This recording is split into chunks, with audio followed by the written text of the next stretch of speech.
Good afternoon. This is Mike Layton again, and I'm the owner of Stochastic Marketing. And for first-time listeners, Stochastic works with hundreds of HVAC and plumbing contractors who collectively have sold over $3 billion, and we've analyzed more than 30 million of their customer visits to develop our data and analytics and the Mirror Score report. We make these podcasts available to our customers as just a way to kind of collect and share some real-world knowledge and solutions to the challenges our customers all face day in and day out. But behind all the numbers are people and their wisdom. So today we'd like to talk with Brad McGhee about his experience as a longtime marketing director in what started out originally as a commercial HVAC company. Good afternoon, Brad. Mike, how are you today? Pretty good. Hopefully the hot weather's going to make both of us a little smarter this weekend when it sneaks up close to the 100-degree mark. Just to give everybody a general introduction, Brad McGhee is the marketing manager of LBA Heroes in Kansas City. So in addition to their sizable commercial HVAC and plumbing business, they also operate a residential HVAC and plumbing contracting business. So Brad, in larger contractors like yours that have a person who's dedicated to running all the aspects of the contractor's marketing, there seems to be sort of two career paths that contracting marketing pros like yourself take in this industry. Either they've worked in marketing at an ad agency or marketing in a different industry, and we're kind of expected to, make some marketing magic happen in what's really a kind of a unique industry. Sort of are like you, they kind of grew up in the industry and had to learn marketing via the School of Hard Knocks. Is that kind of how you came along, Brad? Absolutely. Yep. That's LBA is one of the few places I've been and one of the few things I'm really into. I haven't been in a marketing agency or anything like that, but started sweeping the floors and making deliveries and then doing a little bit of construction work and service work and then eventually getting in the office. And then once we started to realize that we needed to grow, started putting my focus more on the marketing, and it just evolved like that. So just kind of give some background for the people that haven't met you before. Your dad and his partners basically started LBA from nothing, right? And kind of grew it to a pretty successful contractor by the time you came along, right? Correct. Yep. They started back in '84, just out of my dad's garage, and they both worked at a high-rise downtown, and that was their first customer when they started on their own, was the commercial property manager that they were working for before that. So after they got that as their first customer, then they started doing jobs at night after work and construction jobs at night, and then slowly started getting into homes, working at friends and families, and then eventually getting word of mouth out there, and it started to grow, and they added their first couple employees, took off from there.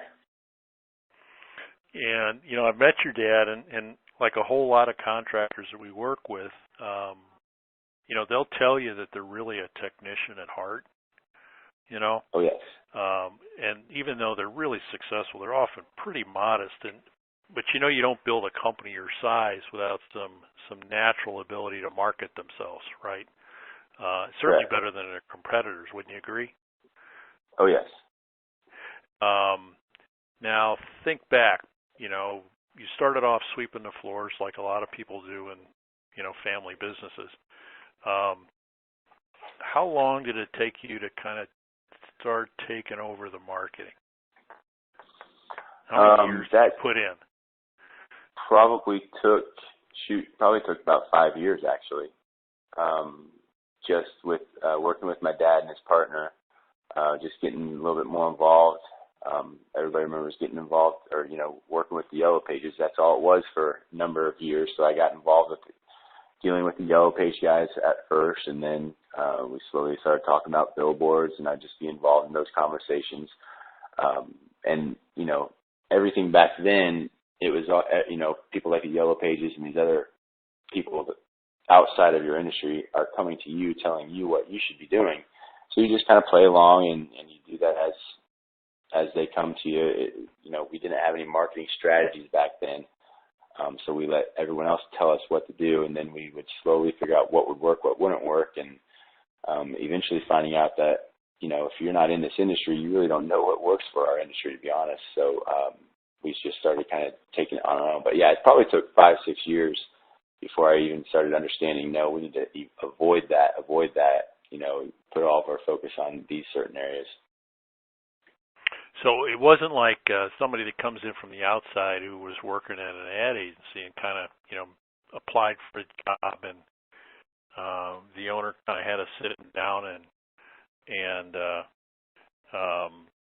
say, what have you been doing, and here's what I'm expecting from you, and here's your KPIs. It was really more of a learning by osmosis in your situation, kind of not formalized. Yep, not formalized at all. We had the ad agency come in, and we did work with them for a little while, and I'd say that they'd be good, helping you rebrand, coming up with a design aspect and all that stuff. So they do well with that.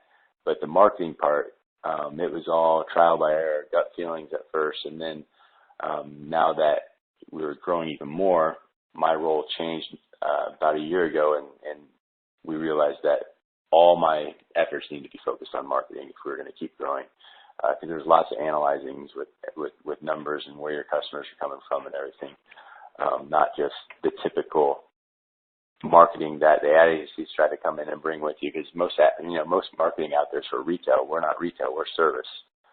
So you have to think differently about it. So when you were, because the rebranding is always such a challenge, right? What was the original name? Was LBA Heroes? No, LBA Heroes is actually just what our website is, www.lbaheroes.com. Our official name is LBA Air Conditioning, Heating, and Plumbing, and that's what it's been, I think, since day one. Okay, so the Heroes side of it, that kind of came from the ad agency's kind of way of looking at the world. We need to brand and brand and brand. Yep. Okay. We came up with we were trying to push plumbing back in the day, and we came up with the idea of the heroes are on the way. Your plumbing hero is on the way. And then we developed a new, I guess you'd call, mascot back then too, trying to portray a superhero type image, and it just kind of evolved from there. But most of that was working with the agency. When you kind of first got started off, did anybody kind of quantify what a new customer was worth, or how much it cost to acquire a new customer? No, not really. Not from that process. We kind of figured out what our cost was, and then just hearing, from other contractors, we're involved in mixed groups and going to contractor functions and events across the country, hearing that, this is how much a customer typically costs somebody with marketing. So how long? Because it sounds like is a lot of the marketing really more of a kind of a group decision, or kind of consensus where you have to be the sounding board for the, obviously the sales guys always want more leads, and if they're not selling, it's your fault because you didn't get them really easy leads that were, going to say yes to anything they said. And you got a plumbing business, you got an HVAC business, and those are a little bit competing. Some contractors have a pretty clean dictatorial decision process, right or wrong, this is what I want, and give it to me. The way you're structured, is it more of a kind of a group decision? How does that work? It used to be a group decision. We would get together and, try to think up what would work the best and decide to move forward with it or not. It was more based on gut feelings. But it's not working like that anymore. Now, to be honest, you kind of got to not use that gut feeling anymore. You actually got to analyze it and figure out what's actually going to get you a good return. Because if you're spending $20,000 on something, sometimes you need to make $200,000 to make up that difference. So lots of people have opinions. especially with a big company like us. I've got people throwing advertising ideas out there all day long. They got this great idea, but again, those are gut feelings. So sometimes it's a little bit difficult. I'm definitely open to ideas, and I listen and get everybody's input, and I share with them too before we put anything out there too. I try to get everybody's feedback of if they think it's nice and if it fits the LBA way and everything like that. But sometimes you just kind of move forward with your decision because you've done the research and this is going to work, and you've seen what does and doesn't work in the past, and you got to stay away from the risky stuff and stay away from the gut feeling stuff anymore. So how long did you have to put in between the sweeping the floor and getting to where you're the one kind of doing the analytics that made the group say, okay, I need to stay out of this? How long did that take you? 10 years? 10 years, yeah. I was out in the field, working in the office, and doing a lot of operations type jobs too. And then finally, after about 10 years, we realized that a marketing position is what we needed to grow at the rate that we wanted to grow. Word of mouth can only get you so far. Word of mouth is a great customer, and lots of companies are built off word of mouth. But after you get a certain size, is how I feel. Once we reach a certain size, we needed more than word of mouth. We needed good marketing results.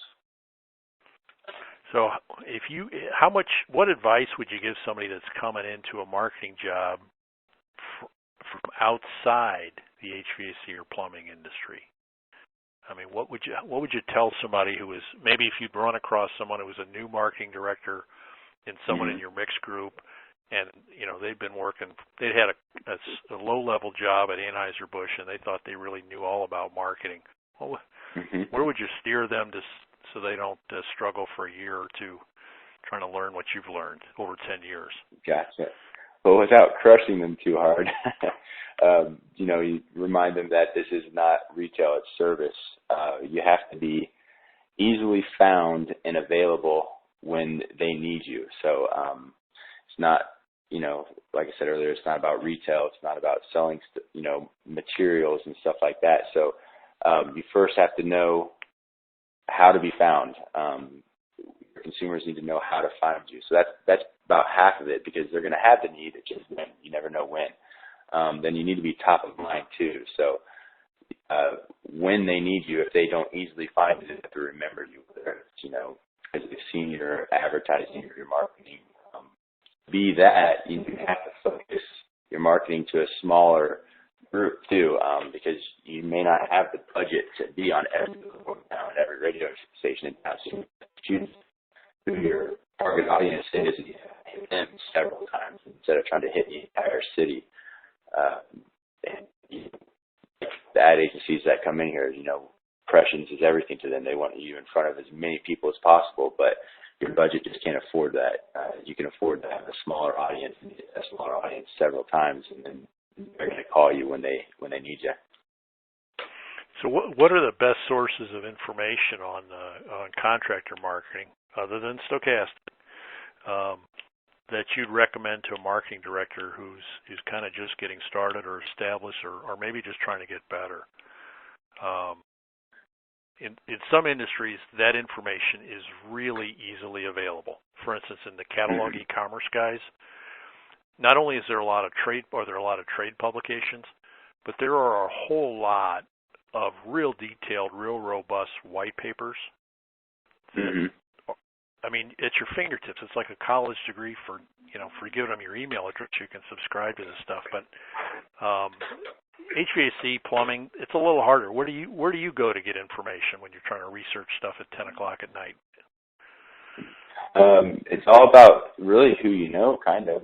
You need to be involved in peer groups. You need to know other owners and marketing people that are in your industry and get their ideas, get their feedback, find out what works in other cities. That gets a little bit difficult because weather's so different, but involved in any sort of peer group is the best way to do it, I feel. Even if it's involving, some of your competition in town, it's not bad idea to know what your competition is doing and what they're up to, and friendly competition is definitely a good thing in my opinion. Another thing too is I've found over the last couple of years, when you do choose to use a vendor for something, whether it be direct mail, website, other things, other marketing materials, go with somebody that's, industry specific. Somebody comes to me and says, we send these postcards out for, this car dealer in town. Well, that's a completely different industry. They're not going to know what works for a service company that does HVAC. So companies out there that specialize in your industry is what I've used now.